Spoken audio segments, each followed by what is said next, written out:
Buenas tardes, vamos a presentar aquí la exposición del diseño de sistemas de drenaje pluvial.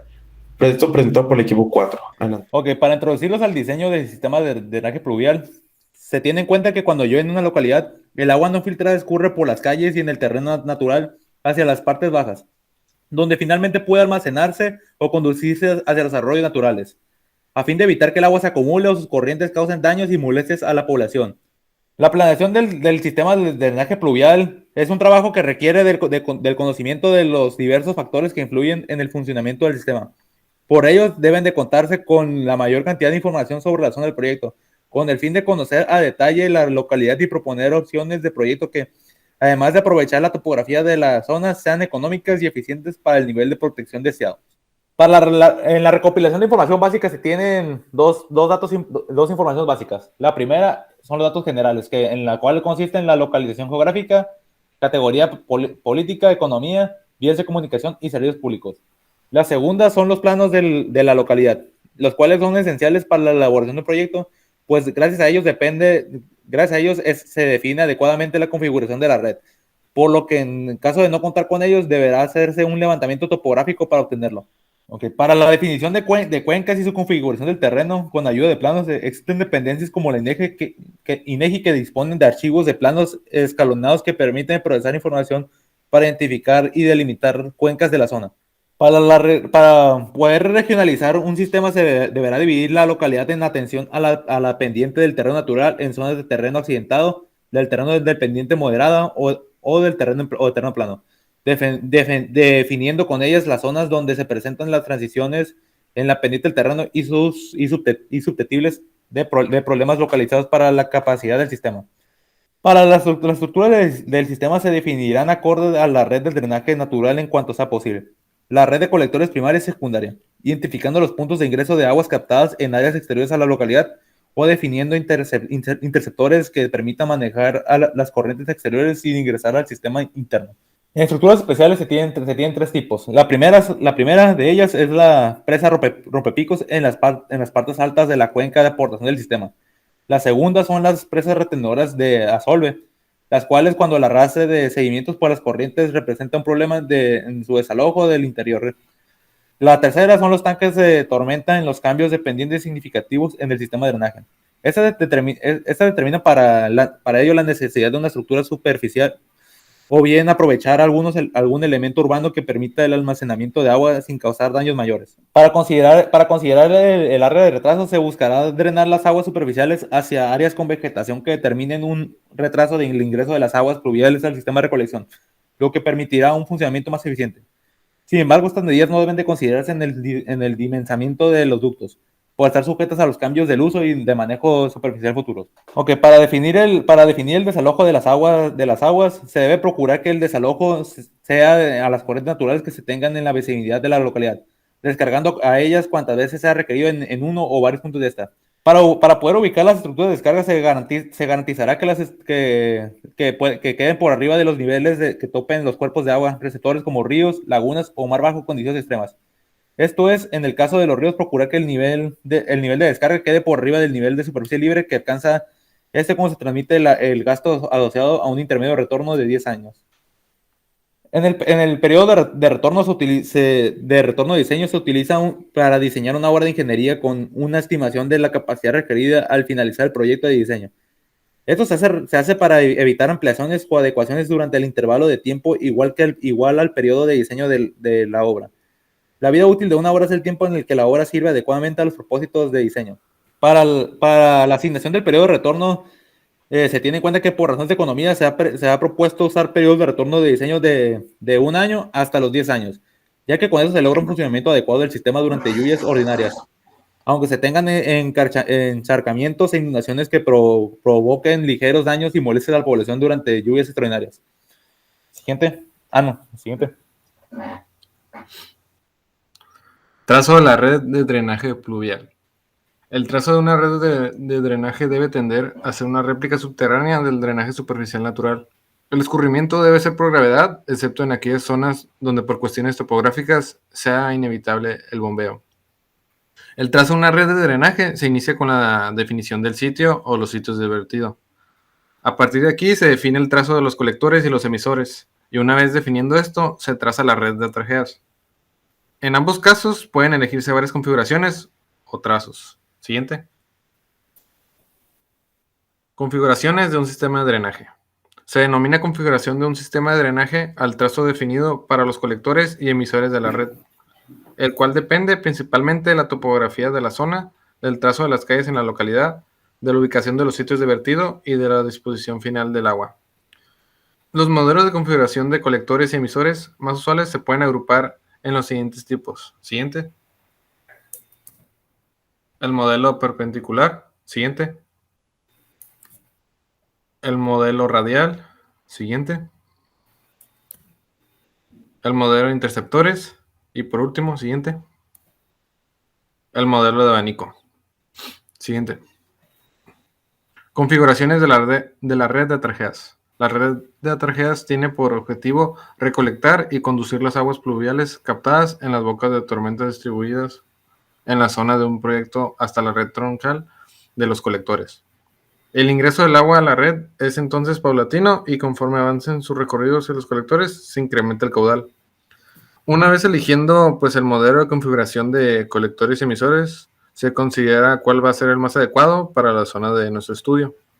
El siguiente paso es trazar la red de trajeas y entre los trazos de la red de trajeas más usuales se pueden mencionar en forma general los siguientes tipos. El diseño y funcionamiento hidráulico. El diseño de una red de drenaje será tal que los costos de construcción no sean tan elevados y por otra parte se buscará que la red sea funcional en cuanto a su operación y mantenimiento.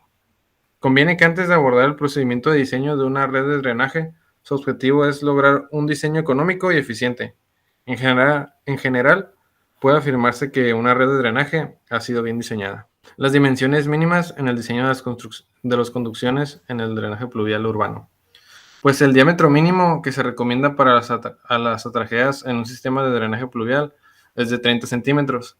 Con esto se evitan frecuentes obstrucciones en las tuberías y se abaten los costos de conservación y operación del sistema. Pues se sabe que la conductividad de una sección del canal se incrementa pues con el aumento del radio hidráulico o también por la disminución en el perímetro mojado. Ya desde este punto de vista hidráulico, la sección de canal que tenga el menor perímetro mojado para un área determinada tiende a la máxima conductividad. Tal sección se le conoce como una sección hidráulica óptima, que esto lo vimos en nuestra clase de hidráulica de canales. Velocidades permisibles de escurrimiento en colectores y emisores. Pues la velocidad límite con las velocidades límites de escurrimiento, por una parte se evita la sedimentación y el asolvamiento de la tubería, y por otra se evita la erosión de las paredes del conducto. A estas velocidades se le llama mínima y máxima respectivamente. Y aquí podemos observar el tipo de tubería con sus respectivas velocidades máximas. Y ahora son los diseños de red de atrajeas, que pues aquí se describe cuál es el procedimiento que se recomienda para este tipo de proyectos, que es determinar el periodo de retorno, determinar los gastos correspondientes considerando la microcuenca del aporte y su respectivo hidrograma, definir la profundidad de los pozos de visita y de tuberías, así como el diámetro inicial y su pendiente. Luego es transitar los hidrogramas por la red en el estudio. Después es evaluar las velocidades máximas y mínimas, así como los tirantes en las tuberías. Y por último es ajustar una función de los resultados, los diámetros y los pendientes para cada tramo, así como la profundidad y el tipo de pozo. El drenaje en calles pavimentadas. El agua en las calles afecta a la población en general y va a provocar complicaciones en el tránsito vehicular y peatonal, como también reducir la resistencia al deslizamiento, la visibilidad límite del deslizamiento o la conducción del vehículo. Existen factores que afectan en la profundidad del agua sobre el pavimento, como lo son la trayectoria del flujo, rugosidad y pendiente de la superficie, además de la intensidad de precipitación. La pendiente longitudinal de la calle o vialidad debe ser tal que provea seguridad y funcionalidad del tránsito peatonal. Deben tomar los siguientes puntos. Un gradiente longitudinal mínimo para un pavimento confinado. Los grados deseables en cunetas no deben ser menor que 0.5% y pavimentos un mínimo absoluto de 0.3%. En el caso de curvas verticales se deberá proponer una pendiente mínima del 0.3% y mantenerse dentro de los 15 metros desde el punto más bajo de la curva. La pendiente transversal. Las pendientes transversales de 2% tienen poco efecto sobre el esfuerzo del conductor y su estabilidad del vehículo. Para ello se requerirá, para las lluvias intensas, su pendiente pronunciada será de 2.5 para facilitar el drenaje. En vialidades de 3 o más carriles se verá incrementar la pendiente de los carriles exteriores aumentando 0.5 a 1% de la pendiente.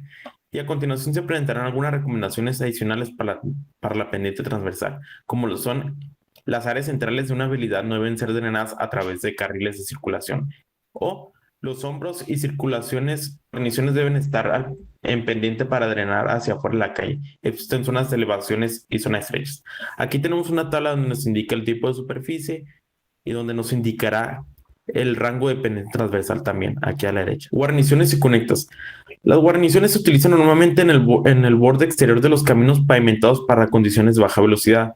Estos sirven para los siguientes fines: contener el escurrimiento superficial en la calle, lejos de las propiedades adyacentes, prevenir la erosión en talleres de relleno, proporcionar delineación al pavimento y permitir el desarrollo ordenado de la propiedad adyacente a la calzada. Aquí tenemos unas cunetas con sus respectivas formas típicas donde nos va a indicar la pendiente y las características geométricas de la misma. Tipos de boca de tormenta. La capacidad hidráulica de una boca de tormenta depende de su geometría, así como las características de flujo de la alcantarilla. Las bocas de tormenta en los sistemas de drenaje pluvial se utilizan para recoger el escurrimiento y descargarlo a un colector subterráneo. Estas se encuentran normalmente en cunetas o en calles pavimentadas. Una de las coladeras sería la coladera de piso. Esta existe una amplia variedad de este tipo de boca de tormenta. Una coladera de piso generalmente pierde capacidad con el aumento de rejillas. La siguiente sería la coladera de banqueta. Son más eficaces en pendientes suaves, bajadas y con flujos que normalmente transportan cantidades importantes de desechos flotantes. La siguiente sería la coladera de piso de banqueta. Esta combinación resulta en una captación de alta capacidad, cuando la apertura de banqueta precede a la rejilla de piso. La siguiente sería la coladera de este tipo ranura. Su principal ventaja es la capacidad para interceptar el flujo a través de una sección transversal. La capacidad de entrada. La capacidad de captación en todas las configuraciones de bocas de tormenta aumenta para caudales cada vez mayores y la eficiencia de entrada generalmente disminuye con el aumento del flujo. Aquí se puede representar la fórmula de la eficiencia de ingreso, con lo cual está relacionado el flujo total de escurrimiento entre el flujo interceptado entre el flujo total de escurrimiento.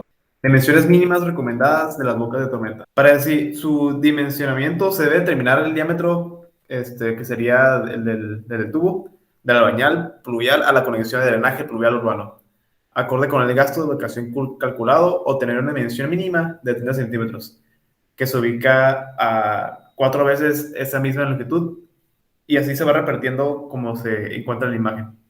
Ubicación de captaciones o bocas de tormenta. La instalación de un tipo de coladera o de una combinación de ellas depende de la pendiente longitudinal de las calles y del caudal para recolectar. Las coladeras de banqueta se instalan cuando la pendiente de la acera es menor del 2%. Las otras serían cuando se tiene pendientes entre 2 y 5% y se instalan coladeras de piso y banqueta. La otra forma sería para pendientes mayores del 5% y se instalan únicamente coladeras de piso. Diseño de estructuras y de regulación. Algunas de estas serían las lagunas de retención. Ese es un sistema alternativo que consiste en una laguna diseñada para recibir el escurrimiento producido por una tormenta y luego ser vaciada de forma gradual. Otro sería el tanque del almacenamiento. Esto se usa cuando no es posible designar un área para un parque o una plaza. Se puede recurrir a la instalación de tanques subterráneos que permitan la captación y almacenamiento de agua de lluvia, permitiendo así la disminución del caudal pico en la zona. Y otro sería los drenes filtrantes. Los drenes filtrantes son sistemas urbanos de drenaje sostenible, conformados por excavaciones poco profundas, rellenadas con materiales pétreos gruesos que propician almacenamiento temporal superficial. Rápidamente, el diseño óptimo de la red de drenaje para un determinado periodo de retorno se verán tener las siguientes variables: velocidades permisibles, diámetros comerciales, el colchón mínimo, la profundidad de arranque y el diámetro de tubos anteriores. Dale hasta la penúltima, güey. Ya para finalmente la selección de la red óptima, se deberán estimar los costos esperados de daño, costo de mantenimiento, el costo anual de la red y la curva de costo total anual. Sí. Como conclusión, el drenaje pluvial se presenta como una solución al quehacer del flujo de las aguas que se sitúan en las superficies y que dificultan las actividades de tránsito y las condiciones de vida. Por nuestra parte es todo, muchas gracias.